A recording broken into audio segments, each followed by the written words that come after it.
세속권세에 어느 정도까지 복종하여야 하는가? 제3부. 이제 우리는 세속권세의 한계를 알았기 때문에 제후가 어떻게 그 권세를 사용하여야 하는가를 탐구할 차례이다. 기꺼이 그리스도인 제후들과 군주드리고자 하며 내세에 들어가기를 원하는 사람은 극히 드물다. 그리스도 자신이 누가복음 22장 25절에서 세속 제후들의 본성을 묘사하고 있다. 이방인의 임금들은 저희를 주관하며 그 집권자들은 은인이라 칭함을 받으나 그들은 나면서부터 제후이거나 제후에 선택되었다면 섬김을 받고 권세로서 다스리는 것은 그들의 권리라고 생각한다. 그리스도인 제후이고자 하는 사람은 분명히 통치하고 강제력을 사용할 의도를 제쳐두어야 한다. 이기적인 이익과 선을 위해 살고 구하는 모든 종류의 삶은 저주받고 정죄를 받는다. 사랑 속에서 행해지지 않는 모든 일들은 저주를 받는다.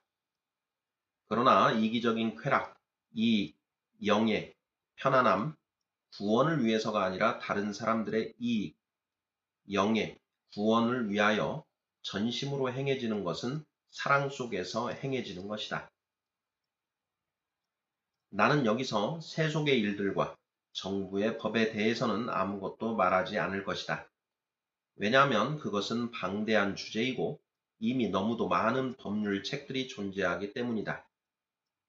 어떤 제후 자신이 자신의 사법관들보다도 더 현명하지 못하고 법률 책들에 있는 것 그 이상을 알지 못한다면 그는 무지한 통치자는 포악을 크게 행하거니와 라는 잠언 28장 16절의 말씀에 따라 통치할 것이 확실하다.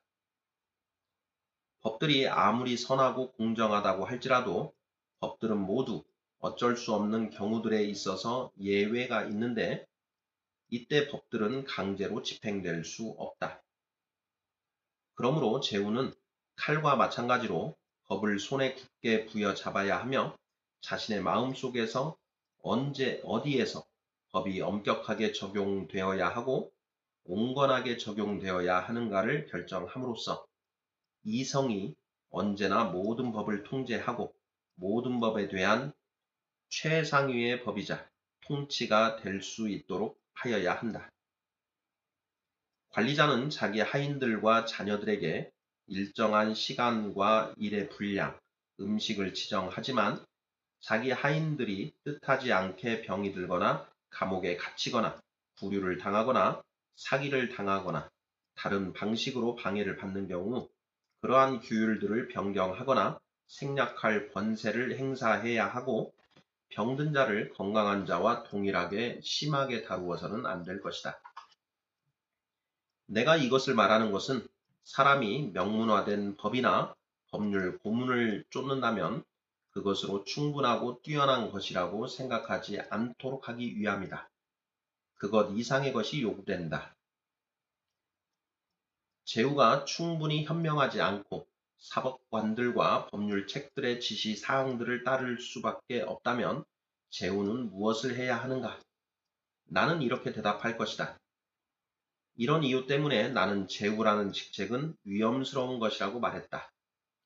제후가 법과 자신의 고문들을 충분히 통제할 정도로 현명하지 않다면 솔로몬의 말이 성취된다. 왕은 어리고 이 나라여 화가 있도다. 전도서 10장 16절. 솔로몬은 이것을 깨닫고 있었다. 그러므로 그는 모든 법, 모세가 하나님을 통하여 자기를 위하여 규정해 놓은 율법에 대해서조차도 절망하였으며 자신의 모든 방백들과 참모들에 대해서 절망하고 하나님 자신에게 눈을 돌려 하나님께 백성들을 다스릴 수 있는 지혜로운 마음을 달라고 기도하였다. 열왕기상 3장 9절. 제후는 이러한 모범을 쫓아 경외함으로 나아가야 한다. 그는 죽은 책들이나 살아있는 머리들에 의존해서는 안 되고 오로지 하나님께만 의뢰하며 쉬지 않고 하나님께 기도하며 모든 책들과 법학자들을 뛰어넘어 현명하게 자신의 신민들을 다스릴 수 있는 올바른 이해력을 구하여야 한다. 그러므로 나는 제후를 위하여 규정된 어떤 법에 대해서도 알지 못하며 단지 제후에게 그의 마음과 생각의 태도가 모든 법들, 충고들, 결정들, 행동들과 관련하여 어떠해야 하는가만을 가르칠 것이다. 그래서 제후가 스스로를 그렇게 다스린다면 하나님은 분명히 그에게 모든 법, 충고, 행동들을 적절하고 경건한 방식으로 수행하는 권세를 허락하실 것이다. 1. 제후는 자신의 신민들을 생각하고 이 문제에 있어서 그들에 대한 자신의 마음 자세를 올바로 가져야 한다. 그가 자신의 온 마음을 어떻게 하면 그들에게 유익하고 그들을 섬길 수 있을까 생각하는 데 바치고 땅과 백성은 나의 것이다. 나는 내가 기뻐하는 대로 행할 것이다. 라고 생각하는 것이 아니라 나는 땅과 백성에 속하여 있다. 나는 그들에게 이롭고 선한 것을 행하여야 한다. 나의 관심은 내가 어떻게 하면 통치하고 높아질 수 있을까가 아니라 어떻게 하면 그들이 선한 평화에 의해 보호를 받고 옹호될 수 있을까이어야 한다라고 생각한다면 그는 올바른 마음 자세를 가지고 있는 것이다. 그리고 그는 그리스도를 마음속에 그리면서 이렇게 말해야 한다. 보라, 제1의 통치자이신 그리스도는 오셔서 나를 섬겼고 나로부터 권세, 이익, 영예를 구하지 않고 오직 나의 필요만을 생각하셨으며 내가 그로부터 또 그로 말미암아 권세와 이익과 영예를 가질 수 있도록 그가 할 수 있는 모든 것을 행하셨다. 나도 그와 똑같이 행하여 나의 신민들 속에서 내 자신의 이익을 구하는 것이 아니라 그들의 이익을 구함으로써 나의 직분을 통하여 그들을 섬기고 보호하고 그들의 말을 들으며 그들을 밑받침함으로써 내가 아니라 그들이 내 직분으로 말미암아 유익과 이익을 가질 수 있도록 할 것이다. 이렇게 제후는 마음속에서 자신의 권세와 권한을 스스로 비우고 자신의 신민들의 필요에 관심을 쏟으며 마치 그들의 필요가 나의 필요인 양 처리해야 한다. 그리스도께서는 우리에게 그렇게 하셨다. 그리고 이러한 것들은 기독교적인 사랑에 합당한 일들이다. 당신은 이렇게 말할 것이다. 그렇다면 누가 제후가 되고자 하겠는가? 만약 그렇게 한다면 제후라는 자리는 괴로움과 수고와 슬픔으로 가득 찬 세상에서 가장 나쁜 직책이 될 것이기 때문이다. 춤추고 사냥하고 경주하고 게임을 하며 기타 다른 세상적인 즐거움들을 누리는 등 제후로서의 기쁨을 찾을 여지는 어디에 있단 말인가? 나는 이렇게 대답할 것이다. 우리는 지금 세속의 제후가 어떻게 살 것인가가 아니라 세속의 제후가 어떻게 해야 그리스도인이 됨으로써 하늘에 다다르게 되는가를 서술하고 있다. 제후가 하늘에 있는 드문 새라는 것을 누가 모르는가? 내가 이렇게 말하는 것은 제후들이 내 말에 주의를 기울일 것이라는 희망 때문이 아니라 그들 가운데 기꺼이 그리스도인이 되고자 하고 자기가 무엇을 해야 하는가를 알고자 하는 사람이 한 사람쯤은 있지 않을까 생각해서이다. 하나님의 말씀은 제후들에 대하여 굳거나 휘어지지 않을 것이고 오히려 제후들이 스스로를 하나님의 말씀에 따라 굽혀야 한다는 것을 나는 확신한다. 제후가 그리스도인이 된다는 것은 드문 일이고 수많은 난관들에 둘러싸여 있기는 하지만 그러한 것이 불가능하지 않다는 것을 지적하는 것으로 나는 충분하다.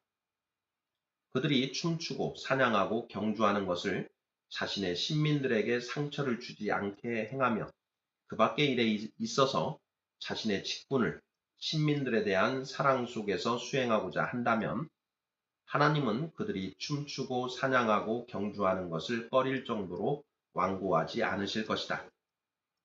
그러나 만약 제후들이 자신의 직분이 요구하는 대로 자신의 신민들을 섬기고 보살핀다면 아주 많은 무도회, 사냥, 경주, 시합은 포기되어져야 할 것이라는 결론이 저절로 나올 것이다.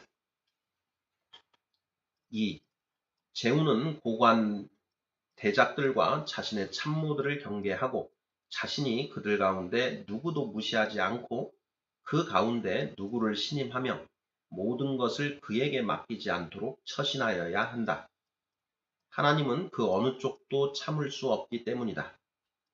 하나님은 언젠가 나귀를 통하여 말씀하셨다. 그러므로 어떤 사람이 아무리 보잘것없다고 하더라도 그를 무시해서는 안 된다.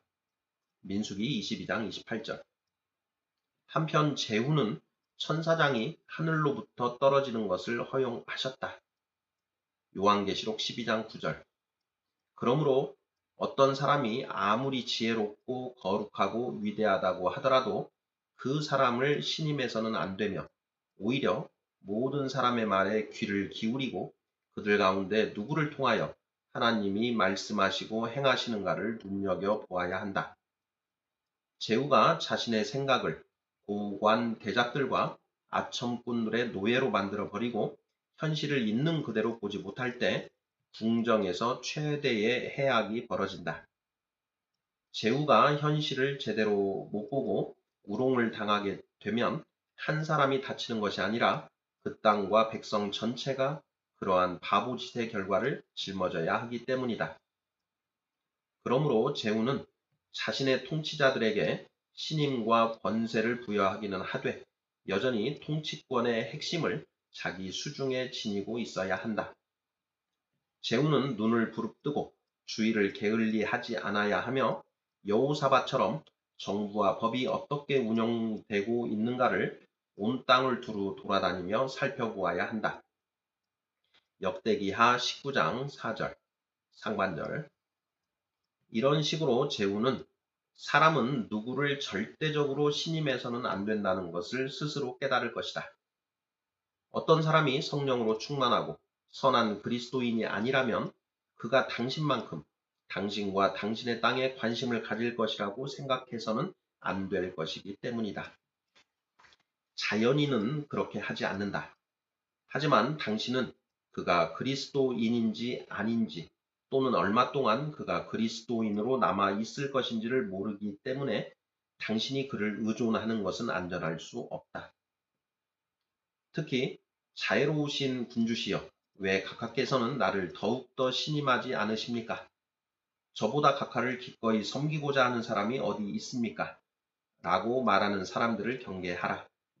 그러한 사람은 분명히 속임수가 없지 않으며 그 나라에서 군주가 되고자 하는 사람으로서 당신을 건방진 젊은이로 만들고자 한다. 만약 그가 참되고 경건한 그리스도인이라면 그는 당신이 그 어떤 것에서도 자기를 온전히 신임하지 않고 자기를 그토록 주의 깊게 살피는 것에 대하여 당신을 기꺼이 칭송하고자 할 것이다.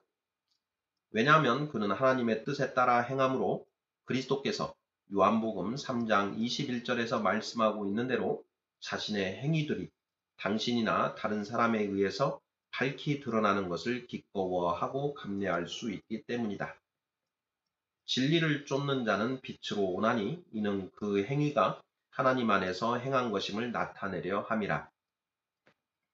하지만 전자는 그리스도께서 동일한 구절에서 말씀하고 있는 것처럼 당신의 눈을 멀게 하고 은폐된 어두운 곳에서 행하고자 할 것이다. 악을 행하는 자마다 빛을 미워하여 이는 그 행위가 드러날까 함이요. 요한복음 3장 20절. 그러므로 그런 사람을 경계하라. 만약 그가 이런 처사에 불평을 한다면 이렇게 말하라. 친구여, 나는 그대에게 잘못한 적이 없다. 하나님은 내가 나 자신이나 다른 사람을 신뢰하기를 원치 않으신다. 그러니까 하나님을 상대로 흠을 잡아라. 왜냐하면 하나님이 그렇게 하라고 하셨고 하나님이 당신을 인간 이상으로 만들지 않았기 때문이다. 당신이 천사라 할지라도 루시퍼를 신뢰하지 않은 것처럼 나는 당신을 온전히 신뢰하지 않을 것이다. 우리는 하나님만을 신뢰하여야 하기 때문이다. 어떠한 제후도 자기가 모든 제후들의 모범인 다윗보다 잘 살아나갈 것이라 생각하지 않도록 하라. 다윗은 아이도벨이라는 지혜로운 참모를 두고 있었는데 성경 본문은 이렇게 말씀하고 있다. 아이도벨에 베푸는 모략은 하나님께 물어받은 말씀과 일반이라. 사무엘하 16장 23절. 그럼에도 불구하고 그는 넘어졌고 너무도 아래로 가라앉아서 자신의 주인 다윗을 배반하고 죽이고 멸하려고 하였다. 사무엘하 17장 1절 상반절. 그때 다윗은 그 누구도 신뢰해서는 안 된다는 것을 배워야 했다. 제후들과 군주들에게 그들에게 닥칠 수도 있는 가장 위험한 불행에 대하여 경고함으로써 그들이 아무도 신뢰하지 않도록 하기 위함이 아니라면 당신은 왜 하나님께서 그러한 무시무시한 본보기가 일어나도록 허용하셨을 것이라고 생각하는가? 아첨꾼들이 궁정에서 판을 치거나 제후가 다른 사람들에게 의존하고 이들에게 자신을 맡겨 이들 각자로 하여금 제멋대로 하게 하는 일은 가장 통탄할 일이기 때문이다. 아무도 신뢰해서는 안 된다면 어떻게 땅과 백성을 다스릴 것인가 라고 말할지도 모르겠다. 나는 이렇게 대답할 것이다. 당신은 다른 사람들에게 일을 맡기고 모험을 감행하여야 하지만 하나님 외에는 그 누구도 신뢰하고 의존하여서는 안 된다. 당신은 확실히 직분들을 어떤 사람에게 맡겨야 하고 그에게 운을 걸어야 한다. 그러나 당신은 그를 신뢰하여서는 안 되고 그가 당신을 실망시킬 수도 있다고 생각하며 끊임없이 경계심을 가지고 지켜보아야 한다. 마부가 자신이 모는 말들과 마차에 신뢰를 두고 있지만 그것들로 하여금 자기 멋대로 가게 내버려 두지 않고 손에 채찍을 들고 졸지 않고 몰아가는 것과 마찬가지이다. 경험으로부터 얻은 확실한 열매인 옛 격언들을 기억하라. 주의 깊은 주인이 좋은 말을 만든다. 주인의 발자국들은 풍요롭게 결실하는 밭을 만든다. 즉 주인이 일들을 잘 살피지 않고 참모들과 하인들에게 의존한다면 일은 결코 올바로 되지 않는다는 것이다. 하나님도 모든 사람이 자신의 부르심을 수행하고 모든 피조물이 자신의 일을 해야 하듯이 군주들도 필연적으로 자신의 직분들을 스스로 수행하도록 내몰기 위하여 그렇게 하실 것이며 그런 일이 일어나도록 하신다. 그렇지 않는다면 군주들은 살찐 돼지, 가치없는 존재, 자기 자신 외에는 그 누구에게도 유익하지 않은 자가 되어버릴 것이다. 3.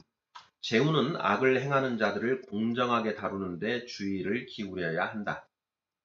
여기서 그는 아주 지혜롭고 현명하게 다른 사람들에게 해를 줌이 없이 벌을 할당하여야 한다. 나는 여기서도 다윗보다 더 좋은 본보기를 알지 못한다. 다윗에게는 요압이라는 장군이 있었는데 그는 2번 악한 장난질을 하여 2명의 왕실의 장군을 속여서 죽였다. 사무엘하 3장 27절, 20장 10절. 이로써 그는 2번 사형에 처해져야 마땅했다. 그렇지만 다윗은 요압이 살아있는 동안에 그를 사형에 처하지 않고 자기 아들 솔로몬에게 반드시 요압을 죽이라고 명하였다. 왜냐하면 다윗은 요압을 벌하면 큰 상처와 혼란이 일어날 것을 알았기 때문이었다. 열왕기상 2장 5절 상반절. 제후는 숟가락을 잡으려고 접시를 밟고 지나가지 않는 그런 방식으로 악한 자들을 벌하여야 하고 한 사람의 머리로 인하여 온 땅과 백성을 궁핍에 빠뜨리고 땅을 과부와 고아로 채워서는 안 된다. 그러므로 제후는 전쟁을 시작하라고 자신을 충동질하면서 무엇 때문에 우리가 그런 모욕과 불의를 감내해야 하는가라고 말하는 참모들과 호전적인 사람들의 말을 쫓아서는 안 된다. 단 하나의 성 때문에 온 땅을 전쟁터로 만들어 버리고자 하는 그 사람은 사실 그리스도인이라고 할 수도 없을 것이다. 간단히 말해서 여기서 우리는 잘못들을 눈감아 줄 수 없는 자는 통치할 수 없다는 격언을 부여잡아야 한다. 더 큰 잘못을 저지르지 않고는 벌할 수 없는 경우에는 그것이 아무리 정당하다고 하더라도 자신의 권리들을 포기하도록 하라. 그는 자기 자신의 해악을 보는 것이 아니라 자기가 부과하는 형벌의 결과로서 다른 사람들이 겪어야 하는 해악을 고려하여야 한다. 당신이 당신에게 해를 끼친 게으른 입 또는 악한 손에 대하여 스스로 복수하기 위하여 많은 여자들과 아이들을 과부와 고아로 만들어야 한다면 어떻게 해야 하겠는가? 당신은 이렇게 물을 것이다. 그러면 제후는 전쟁을 하지 않고 자신의 신민들로 하여금 자신을 따라 전쟁터로 나가지 않게 하여야 하는가? 나는 이렇게 대답할 것이다. 그것은 매우 광범위한 문제이지만 여기서 간단히 대답해 보겠다. 여기에서 그리스도인으로서 행하기 위해서 제후는 자신의 죽음에 대항하여 전쟁을 벌여서는 안 되고 전쟁을 수행하는 자로 하여금 수행하게 하여야 한다. 왜냐하면 우리는 정부의 무력으로서가 아니라 오직 진리를 아는 지식으로서 대항해야 하기 때문이다. 만약 정부가 그 지식에 의해 감화를 받는다면 좋은 일이다. 만약 그렇지 않다면 당신은 무죄하고 하나님으로 인하여 해악을 겪는다. 그러나 당신의 대적이 당신과 동료, 당신의 부하 또는 외국의 정부라면 당신은 모세가 이스라엘 자손을 가르쳤던 것과 마찬가지로 그에게 먼저 공의와 평화를 제안하여야 한다. 그가 그렇게 하고자 아니한다면 그때 모세가 신명기 20장 10절 상반절에서 잘 묘사하고 있듯이 당신의 최선의 전략을 사용하고 스스로를 무력에 대항하여 무력으로서 방어하라. 이렇게 함에 있어서 당신은 당신 자신의 이익과 당신이 군주로서 계속적으로 남아있는 방법을 고려하는 것이 아니라 당신이 도움과 보호를 책임지고 있는 당신의 신민들을 고려하여야 하고 그럼으로써 모든 것은 사랑 속에서 행해질 수 있다. 당신의 땅 전체가 위험에 처해 있는 까닭에 당신은 모험을 감행하여야 하고 그렇게 함으로써 하나님의 도우심으로 모든 것이 잃어버려지지 않을 수 있다. 그리고 이러한 조치의 결과로 몇몇 사람들이 과부와 고아가 될 수밖에 없는 상황이라면 당신은 모든 것이 파멸에 이르러서 온통 과부와 고아만이 남을 수밖에 없는 상황을 막아야 한다. 이 문제에 있어서 신민들은 그러한 조치를 따르고 이를 위하여 생명과 재산을 바칠 의무가 있다. 그러한 경우에 우리들은 다른 사람을 위하여 자신의 재산과 자기 자신을 바쳐야 하기 때문이다. 그러한 전쟁에서 자신만만하게 원수를 죽이고 약탈하며 전쟁이라는 방식에 따라 원수를 정복할 때까지 원수에게 해를 가할 수 있는 모든 것을 행하는 것은 그리스도인다운 행위이며 사랑의 행위이다. 단지 우리들은 죄를 경계하고 부인들과 처녀들을 범하지 말아야 하며 승리가 얻어졌을 때 투항하여 오는 자들에게 자비와 평화를 제공하여야 한다. 그러므로 그러한 경우에 하나님은 스스로 돕는 자를 도우신다는 격언이 꼭 들어맞게 행하라. 창세기 14장 14절 상반절이 우리에게 말해주듯이 아브라함이 내 왕들을 쳤을 때 그렇게 하였다. 아브라함은 그들을 정복할 때까지 대사륙을 감행하였으며 조금도 자비를 보여주지 않았음이 분명하다. 그러한 일은 하나님에 의해 보내심을 받고 행해진 것으로 생각되어야 한다. 하나님은 그때나 지금이나 온 땅을 깨끗게 하시며 깡패들을 몰아내시고자 하신다. 그러나 제후가 잘못된 행동을 할 때에도 그의 백성들은 그를 따라야 하는가? 나는 아니라고 대답할 것이다. 왜냐하면 잘못된 것을 행하는 것은 그 누구의 의무도 아니기 때문이다. 우리는 사람들이 아니라 옳은 것을 원하시는 하나님께 복종하여야 한다. 사도행전 5장 29절. 제후가 옳은 행동을 하는 것인지 그릇되게 행하는 것인지를 신민들이 알지 못하는 경우에는 어떻게 되는가? 나는 이렇게 대답한다. 그들이 모든 가능한 수단을 통해서 알 수 없거나 발견해낼 수 없는 한 그들은 자신들의 영혼을 위태롭게 하지 않은 채 복종할 수 있다. 그러한 경우에 우리는 출애굽기 21장 13절에 나오는 모세의 율법을 적용하여야 한다. 자신도 모르게 고의 없이 사람을 죽인 살인자는 도피성으로 도망해서 회중의 판단에 따라 구원을 받을 것이다. 민수기 35장 12절. 어느 쪽이 패하든 그 판단이 옳은 것이든 그른 것이든 그것을 하나님으로부터의 벌로 받아들여야 한다.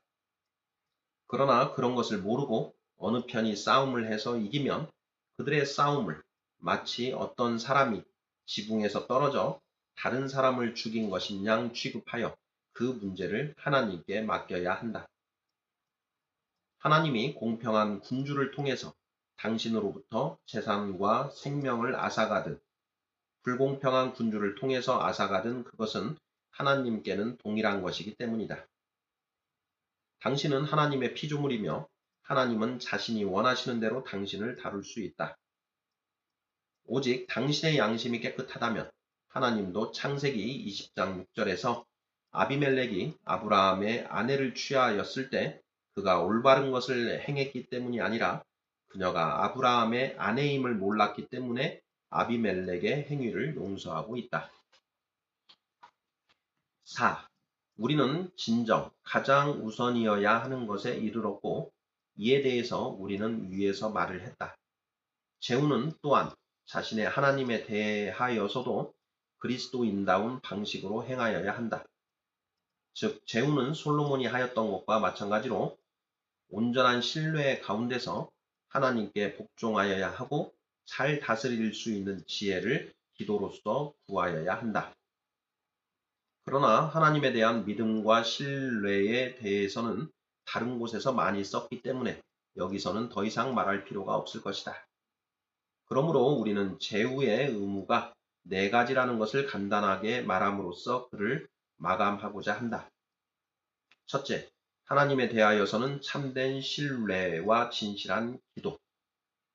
둘째, 자신의 신민들에 대하여서는 사랑과 그리스도인다운 섬김. 셋째, 자신의 참모들과 통치자들에 대하여서는 열린 마음과 걸림이 없는 판단. 넷째, 악행을 하는 자들에 대하여서는 합당한 열심과 확고부동함.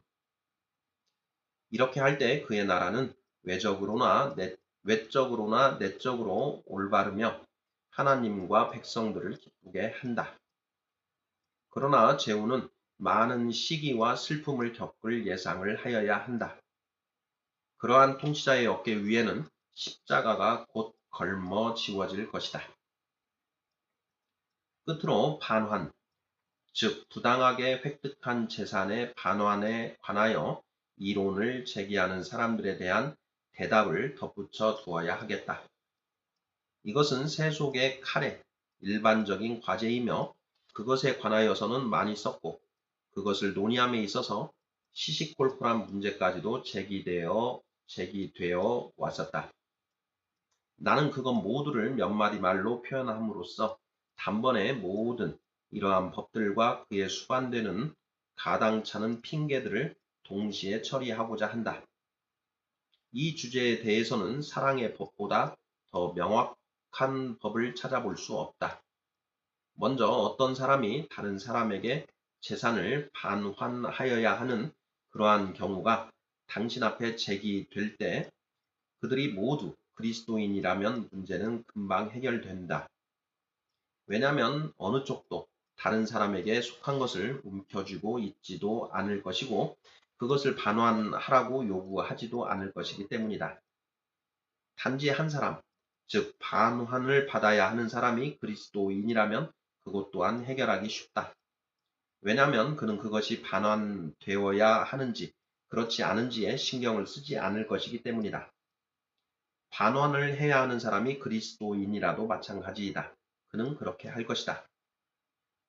그러나 어떤 사람이 그리스도인이든 아니든 당신은 다음과 같이 반환을 결정하여야 한다. 채무자가 가난하여 반환을 할 수 없고 다른 쪽이 가난하지 않다면 당신은 사랑의 법을 적용하여 채무자의 빚을 탕감해 주어야 한다. 사랑의 법에 따르면 다른 쪽은 그 채무를 탕감해 주고 거기에다가 필요하다면 채무자에게 뭔가를 더 줄 의무를 지기 때문이다. 그러나 채무자가 가난하지 않다면 그로 하여금 자기가 할 수 있는 만큼 전부든 절반이든 3분의 1이든 4분의 1이든 자기 자신과 아내와 자녀들의 의식주에 지장이 없는 만큼 남겨놓고 돌려주도록 하라. 이렇게 남겨놓는 이유는 만약 당신이 그것을 줄 수 있다면 그에게 그러한 것을 줄 의무를 지고 있기 때문이고 당신이 그러한 것을 필요로 하지 않고 그는 그것 없이는 살아갈 수 없는 지금 그것을 가져가서는 안 되기 때문이다. 그러나 어느 쪽도 그리스도인이 아니거나 사랑의 법에 의해 판단받기를 꺼려 한다면 당신은 그들에게 다른 재판관을 부르도록 요구할 수 있고 그들이 인간의 법에 의해 절대적으로 정의롭게 행하고 있다고 할지라도 그들은 하나님과 자연법에 대항하여 행하고 있음을 선언할 수 있다. 자연은 사랑과 마찬가지로 내가 대접받고자 하는 대로 대접하여야 한다고 가르치고 있기 때문이다. 마태복음 7장 12절. 그러므로 나는 나 자신이 무일푼이 되기를 원하지 않는다면 내가 그렇게 할 권리가 충분히 있다고 하더라도 다른 사람을 무일푼으로 만들 수 없고 나는 다른 사람이 그러한 경우에 나에 대한 그의 권리를 포기해 줄 것을 바라듯이 나도 나의 권리들을 포기하여야 한다. 우리는 그것이 공적이든 사적이든 부당하게 획득한 모든 재산을 그런 식으로 처리함으로써 사랑과 자연의 법을 언제나 적용할 수 있다. 당신이 사랑에 따라 판단할 때 당신은 어떤 법률책 없이 문제들을 쉽게 조정하고 결정할 것이다. 그러나 당신이 사랑과 자연법을 무시할 때 당신은 모든 법률책들과 사법관들을 총동원한다고 하더라도 결코 하나님을 기쁘시게 할 수 없을 것이다. 그러한 것들은 당신을 오류에 빠지게 하고 당신으로 하여금 그것들에 더욱더 의존하게 만들 것이다. 선하고 공정한 결정은 책들로부터 나와서는 안 되고 또 나올 수도 없으며 단 한 권의 책도 없는 양 자유로운 마음으로부터 나와야 한다. 하지만 그러한 자유로운 결정은 사랑과 자연법에 의해 주어져야 하는데 이성은 그러한 것들로 가득 차 있다. 그러나 책들로부터는 완고하고 모호한 판단들만이 나온다. 이에 대한 예를 하나 들어보자. 이런 류의 사건은 부르군디의 찰스공에 대해서 언급되고 있다. 어떤 귀족이 원수를 감옥에 가두었고 그 죄수의 부인이 남편을 구하러 왔다. 그 귀족은 그녀가 자기와 함께 동침한다면 남편을 그녀에게 돌려주겠다고 약속하였다. 그 여자는 덕스러운 사람이었지만 남편이 풀려나기를 바랐다. 그래서 그녀는 남편에게 가서 그를 풀려나게 하기 위하여 이러한 것을 할 것인지 말 것인지를 물었다. 남편은 풀려나서 목숨을 구하기를 바랐기 때문에 그의 부인에게 허락하였다. 그러나 그 귀족은 그녀와 하룻밤을 지낸 후 그녀의 남편을 목베고 그 시신을 그녀에게 갖다 주었다. 그래서 그녀는 찰스 공에게 이 사건을 진정하였는데 찰스는 그 귀족을 불러서 그녀와 결혼할 것을 명령하였다. 결혼식이 끝나자 찰스는 그 귀족을 목베고 그녀를 자신의 사유재산에 귀속시켰고 그녀에게 높은 영예도 주었다. 이처럼 찰스는 군주다운 방법으로 범죄를 처벌하였다. 그와 같은 결단은 교황이나 법률가나 법률책으로부터 나올 수 없었고 책에 기록된 법률을 능가하는 자유로운 이성에서 나온 것임을 여러분은 안다. 그러나 그것은 누구나 인정하지 않으면 안 될 만큼 탁월하며 누구나 그것이 자기 자신의 마음속에 기록되어 있다는 사실을 발견해야 할 것이다. 성 아우구스티누스 역시 그의 산상수훈에 대한 설교에서 같은 식으로 언급했다. 따라서 우리는 기록된 법을 이성 밑에 두어야 한다. 기록된 법은 정의의 원천으로부터 흘러나온 것이니 이 원천을 지류들에 예속시키거나 이성을 문자에 예속시켜서는 안 된다.